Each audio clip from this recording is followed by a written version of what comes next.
Tumakas na tayo, takasan na natin ang mundo. Magtago papalayo sa mas tahimik at payapang mundo. Umubulong ang hanging amihan at huni ng ibon. Dumudulog at tinatawag na tayo ng bundok.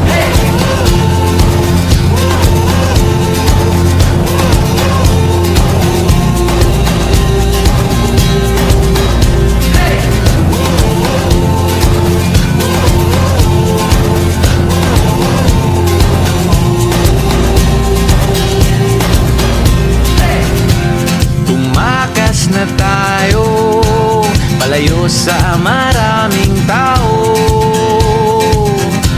Tumiwalay at magtago sa maingay at malabong mundo. Bumubulong ang hanging habagat at hampas ng alon. Dumudulog at niyayakag na tayo ng karagat.